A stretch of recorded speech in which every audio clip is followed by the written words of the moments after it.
The Intellectual Bankruptcy of Our Age by Ayn Rand. Ladies and gentlemen, I am speaking on the assumption that I am addressing an audience that consists predominantly of liberals, that is, of my antagonists. Therefore, I must begin by explaining why I chose to do it. The briefest explanation is to tell you that in the 1930s, I envied the liberals for the fact that their leaders entered political campaigns armed not with worn-out bromides, but with intellectual arguments. I disagreed with everything they said, but I would have fought to the death for the method by which they said it, for an intellectual approach to political problems. Today, I have no cause to envy the liberals any longer. For many decades, the liberals had been the representatives of the intellect in America, if not in the content of their ideas, then at least in form, method, and professed epistemology.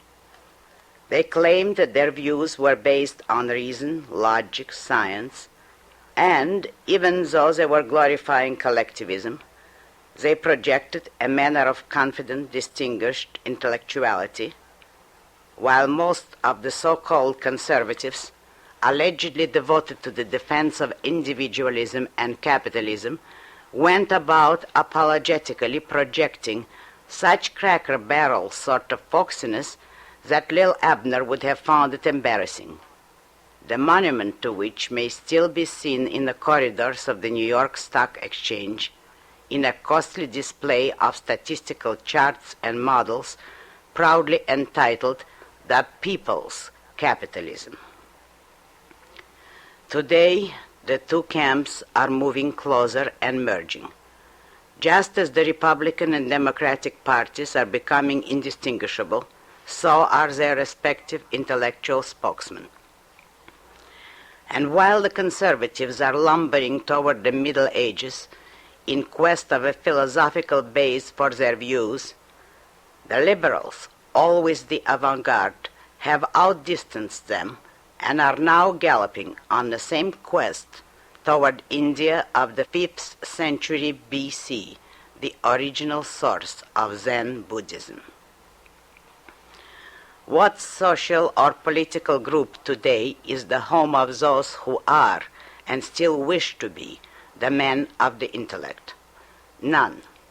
The intellectuals, in the strict literal sense of the word, as distinguished from the mystics and the neo-mystics, are now homeless refugees left behind by a silent collapse they have not had the courage to identify. They are the displaced persons of our culture who are afraid to discover that they have been displaced by their own Frankenstein monster, by the primordial proponents of brute force. As an advocate of reason, freedom, individualism, and capitalism, I seek to address myself to the men of the intellect, wherever such may still be found, and I believe that more of them may be found among the former liberals than among the present conservatives. I may be wrong. I am willing to find out. The terms liberal and conservative are two of the emptiest sounds in today's political vocabulary. They have become rubber words that can be stretched to fit any meaning anyone cares to give them, words that can be used safely by any speaker who wants to be misunderstood in the greatest number of ways by the greatest number of people.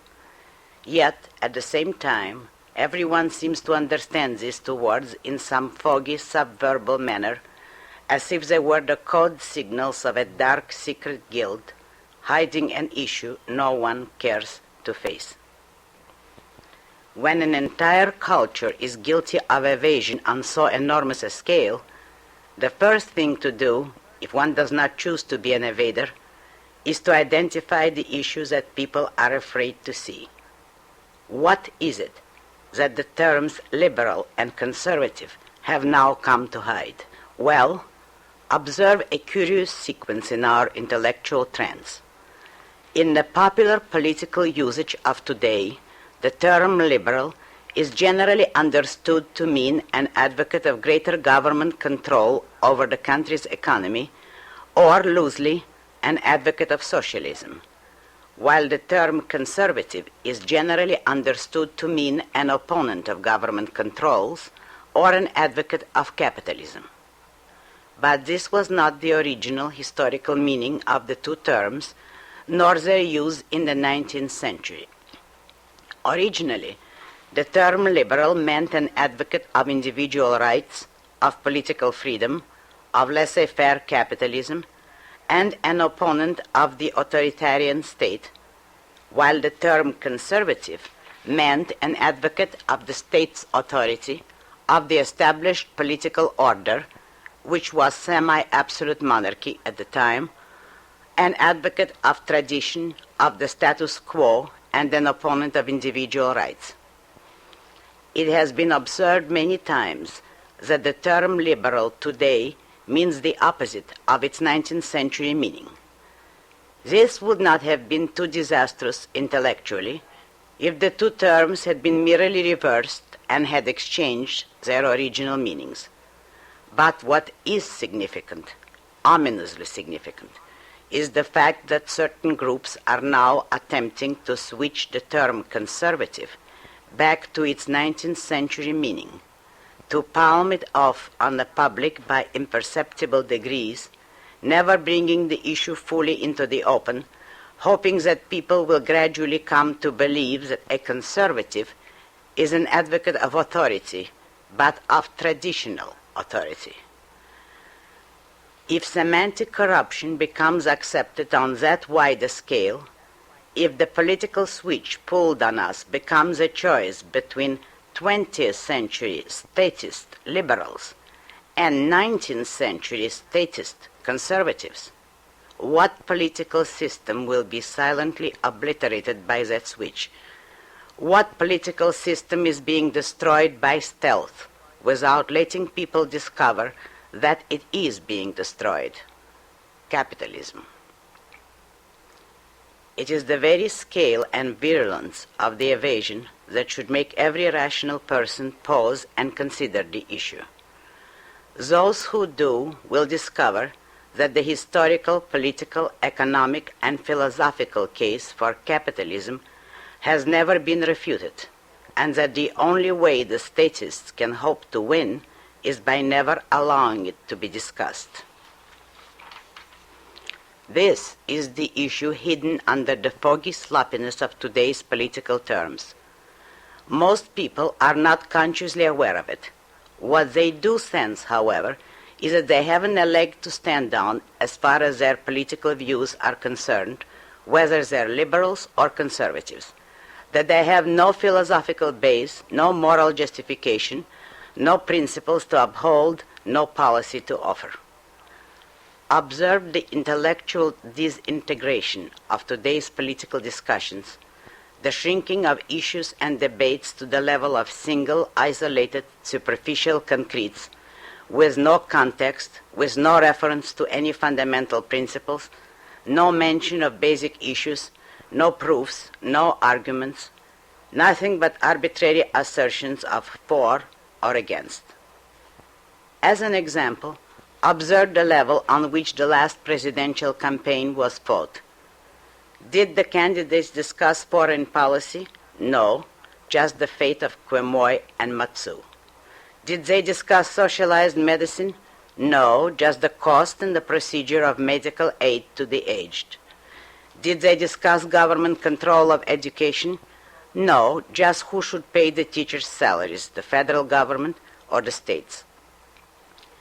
What most people are evading today is the realization that under the lip service they are paying to an anti-totalitarian crusade, they have accepted all the basic premises of a totalitarian philosophy, and the rest is only a matter of time and degree.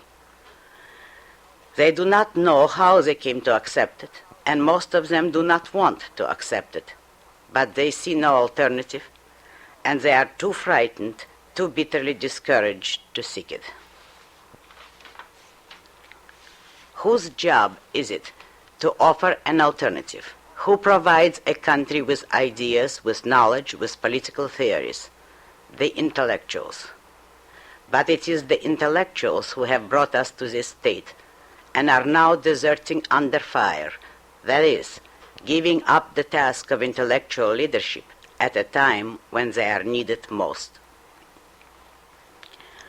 When intellectual disintegration reaches such absurd extremes as, on one side, the claim of some conservatives that the United States of America was the product of tradition worship, and, on the other side, the use of a political designation such as a totalitarian liberal, isn't it time to stop and to realize that there are no intellectual sides any longer, no philosophical camps and no political theories, nothing but an undifferentiated mob of trembling statists who haggle only over how fast or how slowly we are to collapse into a totalitarian dictatorship, whose gang will do the dictating and who will be sacrificed to whom. It is the non-totalitarian liberals and the non-traditional conservatives that I seek to address. Both are homeless refugees today because neither had a firm philosophical foundation under his political home. Those homes were jerry-built astride a deadly fissure. The fissure has opened wide and has swallowed all the cheap little platform planks. Let them go, and let us start rebuilding the foundations. The fissure had many philosophical names: soul versus body, mind versus heart, liberty versus equality, the practical versus the moral. But all of these are merely derivatives of one basic issue: reason versus mysticism, or, in political terms, reason and freedom versus faith and force. Let me define my terms. Reason is the faculty which perceives, identifies, and integrates the material provided by man's senses. Mysticism is the claim to some non-sensory, non-rational, non-definable, supernatural means of knowledge. Only 3 brief periods of history were culturally dominated by a philosophy of reason: ancient Greece, the Renaissance, the 19th century. These 3 periods were the source of mankind's greatest progress in all fields of intellectual achievement and the eras of greatest political freedom. The rest of human history was dominated by mysticism of one kind or another, that is, by the belief that man's mind is impotent, that reason is futile or evil or both, and that man must be guided by some irrational instinct or feeling or intuition or revelation, by some form of blind, unreasoning faith. All the centuries dominated by mysticism were the eras of political tyranny and slavery, of rule by brute force, from the primitive barbarism of the jungle, to the pharaohs of Egypt, to the emperors of Rome, to the feudalism of the Dark and Middle Ages, to the absolute monarchies of Europe, to the modern dictatorships of Soviet Russia, Nazi Germany, and all their lesser carbon copies. The Industrial Revolution, the United States of America, and the political-economic system of capitalism were the product and result of the intellectual liberation achieved by the Renaissance and of a predominantly Aristotelian philosophical influence, which lasted, in spite of a Platonist counter-revolution, through the centuries known as the Age of Reason and the Age of Enlightenment. With so illustrious a start, how did the United States descend to its present level of intellectual bankruptcy? I want to recommend to your attention a very interesting book which provides the material, the historical evidence for the answer to that question. I hasten to state that the conclusions I have drawn are my own, not the author's, that I disagree with the author's viewpoint, and I believe that he would probably disagree with mine. But the book is a remarkable, scholarly, well-documented record of the history of America's intellectual life. One may disagree with a writer's interpretation of the facts, but first one must know the facts, and in this respect the book is of enormous value. It is called The Decline of American Liberalism by Professor Arthur A. Eckert, Jr. Professor Eckert himself is a liberal, though not of the totalitarian variety. He offers no solution for the present state of liberalism and no explanation of its decline. His thesis is only that liberalism is declining and that our culture is moving toward, quote, an increasingly illiberal future, close quote. Let me give you Professor Eckert's definition of liberalism. Quote, perhaps it is best if we think of liberalism not as a well-defined political or economic system, but as a collection of ideas or principles which go to make up an attitude or habit of mind. But within this liberal climate of opinion, however broadly or narrowly it may be defined, it is necessary to include the concept of limited representative government and the widest possible freedom of the individual, both intellectually and economically. Close quote. Professor Eckert is an historian and has given an accurate description. But what a philosopher would observe is that that description holds a clue to the disaster which has wrecked Western civilization and its intellectuals. Observes that the liberals in the 19th century, as well as today, held a collection of ideas or principles which had never been translated into a well-defined political or economic system.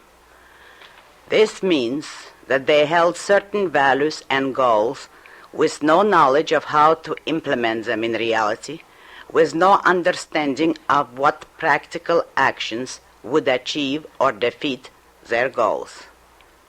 With so vulnerable an intellectual equipment, could they be a match for the primordial forces of totalitarian mysticism? They could not and were not. It is they, the intellectuals, who betrayed their own liberal ideals, defeated their own goals, paved the way for their own destroyers, and did not know it until it was too late. They did not know that the political and economic systems they had never defined, the only systems that could achieve a limited representative government, as well as the intellectual and economic freedom of the individual, the ideal system was laissez-faire capitalism. The guilt of the intellectuals in the 19th century was that they never discovered capitalism, and they have not discovered it to this day. If you want to know the philosophical and psychological causes of the intellectuals' treason against capitalism, I will refer you to the title essay of my book, For the New Intellectual. In the brief space of today's discussion, I have to confine myself to a mere indication of the nature and the consequences of that treason. The fundamental principle of capitalism is the separation of state and economics. That is, the liberation of men's economic activities, of production and trade, from any form of intervention, coercion, compulsion, regulation, or control by the government. This is the essence of capitalism, which is implicit in its theory and in the operation of a free market. But this is not the way most of its advocates saw or presented it, and it is not the way it was translated into practice. The term laissez-faire capitalism, which one has to use today in order to be understood, is actually a redundancy. Only an economy of total laissez-faire is capitalism. Anything else is a mixed economy, that is, a mixture in varying degrees of freedom and controls, of voluntary choice and government compulsion, of individualism and collectivism. A full, perfect system of capitalism has never yet existed in history. Various degrees of government interference and control remained in all the mixed, semi-free economies of the 19th century, undercutting, hampering, distorting, and ultimately destroying the operations of a free market. But during the 19th century, mankind came close to economic freedom for the first and only time in history. Observe the results. Observe also that the degree of a country's freedom from government control was the degree of its progress. America was the freest and achieved the most. When two opposite principles are operating in any issue, the rational scientific approach to their evaluation is to study their respective performance, trace their consequences in full, precise detail, and then pronounce judgment on their respective value. In the case of a mixed economy, the first duty of any thinker or scholar is to study the historical record and to discover what developments were caused by the free enterprise of private individuals, by free production and trade in a free market, and what developments were caused by government intervention into the economy. It might shock you to hear that no such study has ever been made. To my knowledge, no book dealing with this issue is available. If one wants to study this question, one has to gather information from random passages and references in books on other subjects, or from the unstated implications of known but unanalyzed facts. Those who undertake such a study will discover that all the economic evils popularly ascribed to capitalism were caused, necessitated, and made possible not by private enterprise, not by free trade on a free market, but by government interference into the economy, by government controls, favors, subsidies, franchises, and special privileges. The villains were not the private businessmen who made fortunes by productive ability and free trade, but the bureaucrats and their friends, the men who made fortunes by political pull and government favor. Yet it is the private businessmen, the victims, who took the blame, while the bureaucrats and their intellectual spokesmen use their own guilt as an argument for the extension of their power. Those of you who have read Atlas Shrugged will recognize the difference between a businessman such as Hank Rearden, the representative of capitalism, and a businessman such as Oren Boyle, the typical product of a mixed economy. If you want a historical example, consider the career of James Jerome Hill, who built the Great Northern Railroad without a penny of federal help, who was responsible, practically single-handed, for the development of the entire American Northwest, and who was persecuted by the government all his life under the Sherman Act for allegedly being a monopolist. Consider it, then compare it to the career of the famous California businessman known as the Big Four, who built the Central Pacific Railroad on federal subsidies, causing disastrous consequences and dislocations in the country's economy, then held a 30-year monopoly on railroad transportation in California by means of special privileges granted by the state legislature, which made it legally impossible for any competing railroad to exist in the state. The difference between these two types of business career has never been identified in a generally accepted view of capitalism. By imperceptible degrees, first through the default of capitalism's alleged defenders, then through the deliberate misrepresentations and falsifications of its enemies, the gradual rewriting of our economic history has brought us to the stage where people believe that all the economic evils of the last 2 centuries were caused by the free enterprise element, the so-called private sector of our mixed economy, while the economic progress of these 2 centuries was the result of the government's actions and interventions.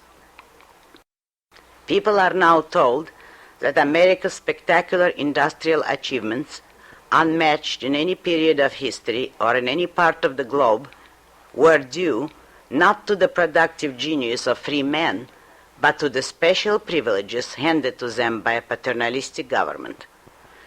The fact that much more autocratic governments with much wider privilege dispensing powers and policies did not achieve the same results anywhere else on earth is blanked out by the proponents of this theory. The only counterpart of this theory's grotesque inversion and monstrous injustice, the only similar method of judgment I can think of, is the mystic's doctrine that man must give credit to God for all his virtues, but must place the blame for all his sins upon himself. Incidentally, the philosophical motive and purpose in both these instances is the same. If you want a contemporary demonstration of the respective value and performance of a free economy and of a controlled economy, a demonstration that comes as close to a historical laboratory experiment as one could hope to see, take a look at the condition of West Germany and of East Germany. No political economic system in history had proved its value so eloquently or had benefited mankind so greatly as capitalism, and none has ever been attacked so savagely and blindly. Why did the majority of the intellectuals turn against capitalism from the start? Why did their victims, the businessmen, bear their attacks in silence? The cause of it is that unchallenged primordial evil, which to this day men are afraid to challenge, the morality of altruism. Altruism has been man's ruling moral code through most of mankind's history. It has had many forms and variations, but its essence has always remained the same. Altruism holds that man has no right to exist for his own sake, that service to others is the only justification of his existence, and that self-sacrifice is his highest moral duty, virtue, and value. The philosophical conflict which, since the Renaissance, has been tearing Western civilization, and which has reached its ultimate climax in our age, is the conflict between capitalism and the altruist morality. Capitalism and altruism are philosophical opposites. They cannot coexist in the same man or in the same society. The moral code, which is implicit in capitalism, had never been formulated explicitly. The basic premise of that code is that man, every man, is an end in himself, not the means to the ends of others, that man must exist for his own sake, neither sacrificing himself to others nor sacrificing others to himself, and that men must deal with one another as traders, by voluntary choice to mutual benefit. This, in essence, is the moral premise on which the United States of America was based, the principle of man's right to his own life, to his own liberty, to the pursuit of his own happiness. This is what the philosophers and the intellectuals of the 19th century did not and could not choose to identify, so long as they remained committed to the mystic's morality of altruism. If the good, the virtues, the moral ideal is suffering and self-sacrifice, then by that standard, capitalism had to be damned as evil. Capitalism does not tell men to suffer, but to pursue enjoyment and achievement here on earth. Capitalism does not tell men to serve and sacrifice, but to produce and profit. Capitalism does not preach passivity, humility, resignation, but independence, self-confidence, self-reliance. And, above all, Capitalism does not permit anyone to expect or demand, to give or to take the unearned. In all human relationships, private or public, spiritual or material, social or political or economic or moral, capitalism requires that men be guided by a principle which is the opposite of altruism, the principle of justice. Let me stress this, the principle of justice. So long as the intellectuals of the 19th century held altruism as their moral code, they had to evade the actual nature and meaning of capitalism, and thus come gradually to lose and to betray all of their initial goals and ideals. There were two crucial errors or evasions in the liberals' view of capitalism, from which all the rest of their debacle proceeded. One was their attitude toward the businessman, the other their attitude toward the use of physical force. Since wealth, throughout all the centuries of stagnation preceding the birth of capitalism, had been gained by conquest, by physical force, by political power, the intellectuals took it as their axiom that wealth can be acquired only by force, and refused to break up their mental package deal to differentiate between a businessman and a feudal baron. I quote from my book for the new intellectual, quote, "Evading the difference between production and looting, they call the businessman a robber. Evading the difference between freedom and compulsion, they called him a slave driver. Evading the difference between reward and terror, they called him an exploiter. Evading the difference between paychecks and guns, they called him an autocrat. Evading the difference between trade and force, they called him a tyrant. The most crucial issue they had to evade was the difference between the earned and the unearned." Close quote. The intellectuals refused to identify the fact that the source of industrial wealth is man's mind, that the fortunes made in a free economy are the product of intelligence, of ability. This led them to the modern version of the ancient soul-body dichotomy, to the contradiction of upholding the freedom of the mind while denying it to the most active exponents of creative intelligence, the businessmen, the contradiction of promising to liberate man's mind by enslaving his body. It led them to regard the businessman as a vulgar materialist, or a brute, or a babbit, as some sort of inferior species born to serve them, and to regard themselves as some sort of elite born to rule him, to control his life, and dispose of his product. The shabby monument to this premise was the idea of divorcing production from distribution, of assuming the right to distribute that which one has not produced.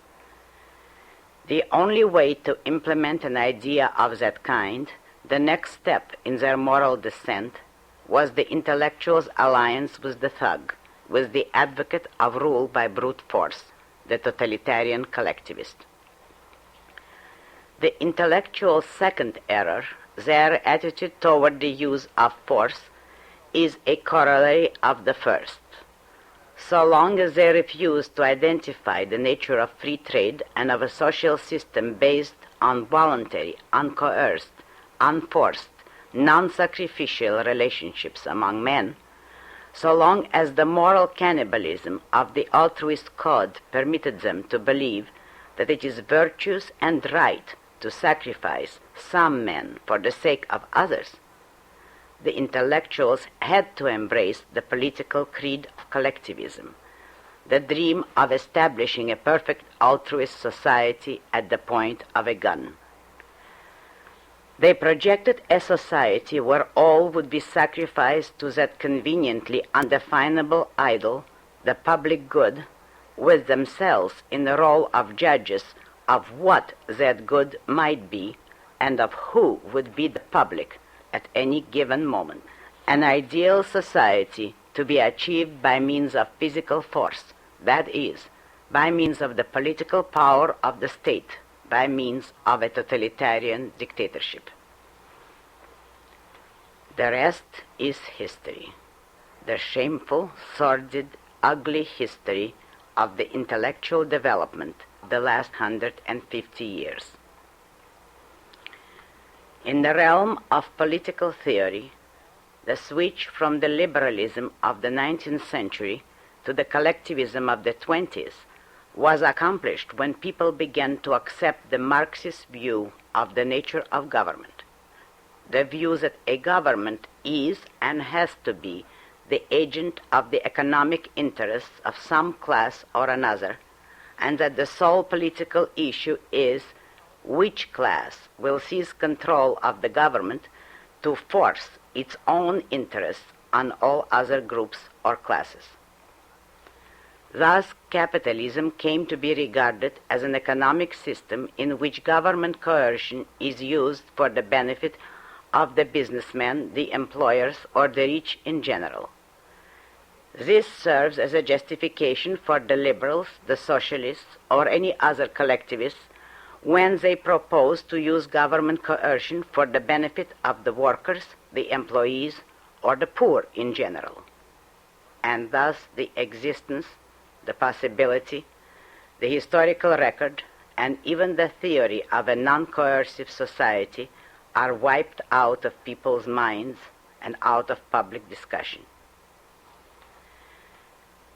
In the early years of American capitalism, the government's intervention into the country's economy was minimal. The government's role was predominantly confined to its proper function, that of a policeman and arbiter charged with the task of protecting the individual citizen's rights and property. The most notorious exception to that rule existed only in the agrarian, non-industrial, non-capitalist states of the South, where the state governments upheld the institution of slavery.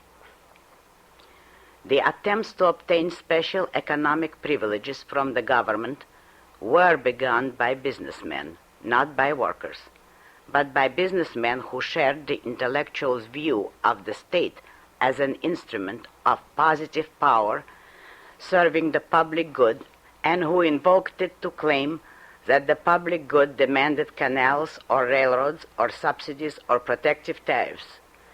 It is not the great industrialists of America, not men like J.J. Hill, who ran to government for special favors, but random adventurers with political pull, or, later, those pretentious types indoctrinated by the intellectuals who dreamed of statism as a, quote, manifest destiny, close quote.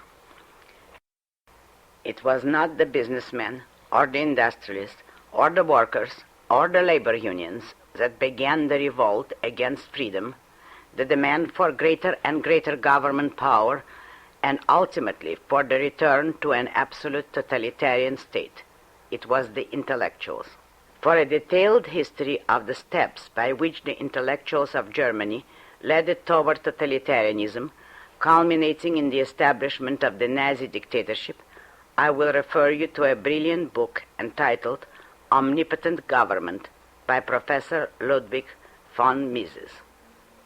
For a detailed history of the intellectuals' role in America, I will refer you to The Decline of American Liberalism by Professor Arthur A. Eckert, Jr., which I mentioned earlier. Professor Eckert shares many of the liberals' errors. He seems to regard and to denounce capitalism as a system of government coercion for the benefit of the rich. He seems to ascribe America's progress to government intervention into the economy. He does not question the government's right to initiate the use of physical force and to control the lives of the citizens for an alleged good purpose. He certainly does not challenge the morality of altruism. But he is too honest and conscientious an observer not to be disturbed by certain symptoms of the totalitarian spirit in the liberals' history, and he offers the evidence without identifying its full philosophical implications. For example, he offers the following quotation from The Promise of American Life by Herbert Croly, a book published in 1909 which attacked the theory of laissez-faire and had an enormous influence on the so-called progressives of the time, on Theodore Roosevelt, among others. Quote, "The promise of American life is to be fulfilled not merely by a maximum amount of economic freedom, but by a certain measure of discipline, not merely by the abundant satisfaction of individual desires, but by a large measure of individual subordination and self-denial. The automatic fulfillment of the American national promise is to be abandoned, if at all, precisely because the traditional American confidence in individual freedom has resulted in a morally and socially undesirable distribution of wealth." Close quotes. If you doubt the role of altruism in the destruction of capitalism, you may observe it in that quotation. And if you doubt the hatred of collectivists for the men of ability, observe it in the following passage from the same book by Croly. Quote, "The national government must step in and discriminate, but it must discriminate not on behalf of liberty and the special individual, but on behalf of equality and the average man." Close quote. If you have been ascribing the policy of imperialism to the selfish individualistic ideology of capitalism and to its greed for conquests, here is a quotation from Ideals and Self-Interest in America's Foreign Relations by R.E. Osgood. Quote, "The spirit of imperialism was an exaltation of duty above rights, of collective welfare above individual self-interest, the heroic values as opposed to materialism, action instead of logic, the natural impulse rather than the pallid intellect." Close quote. If you have accepted the Marxist doctrine that capitalism leads to wars, read Professor E. Kirch's account of how Woodrow Wilson, the liberal reformer, pushed the United States into World War I. Quote, "He seemed to feel that the United States had a mission to spread its institutions, which he conceived as liberal and democratic, to the more benighted areas of the world." Close quote. It was not the selfish capitalists, nor the tycoons of big business, nor the greedy munition makers who helped Wilson to whip up a reluctant, peace-loving nation into the hysteria of a military crusade. It was the altruistic liberals of the magazine The New Republic, edited by that same Herbert Croly. What sort of arguments did they use? Here is a sample from Croly. Quote, "The American nation needs the tonic of a serious moral adventure." Close quote. If you still wonder about the singular recklessness with which alleged humanitarians treat such issues as force, violence, expropriation, enslavement, bloodshed, perhaps the following quote from Professor E. Kirch's book will give you some clue to their motives. Quote, "Stuart Chase rushed into print late in 1932 with a popular work on economics entitled A New Deal. Why, Chase asked with real envy at the close of his book, should Russia have all the fun of remaking a world?" Close quote. Apparently, Mr. Stuart Chase objects to the tyranny of words, but not to the tyranny of men. The record speaks for itself. Starting out as advocates of limited representative government, The liberals end as champions of unlimited totalitarian rule. Starting out as defenders of individual rights, they end as apologists for the bloody slaughterhouse of Soviet Russia. Starting out as apostles of human welfare, who beg for a few temporary controls to relieve the emergency of people's need, they end with John Kenneth Galbraith, who demands controls for the sake of controls and a permanent cut of everybody's income, not because people are too poor, but because they are too affluent. Starting out as brave champions of freedom, they end crawling on their stomachs to Moscow with Bertrand Russell, pleading, "Give me slavery, but please don't give me death." Starting out as advocates of reason, confident of man's power to achieve well-being and fulfillment on earth, they end hunched in the darkest corners of the oldest cellar, muttering that reason is impotent and fumbling through musty pages for the occult guidance of Zen Buddhism. Such is the ultimate achievement of the altruist morality.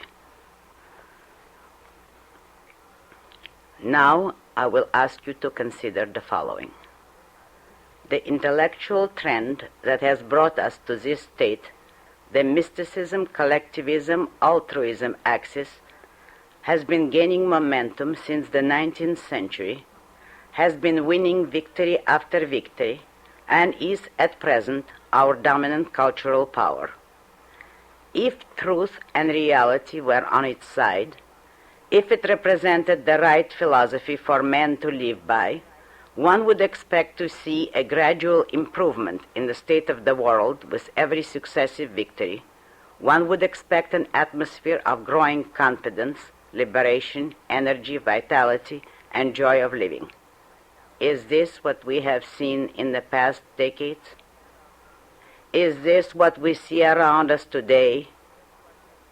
Today, in the moment of their almost total triumph, the voices of the mystic collectivist altruist axis are rising in a single wail of despair, proclaiming that existence on earth is evil, that futility is the essence of life, that disaster is man's metaphysical destiny, that man is a miserable failure, depraved by nature, and unfit to exist.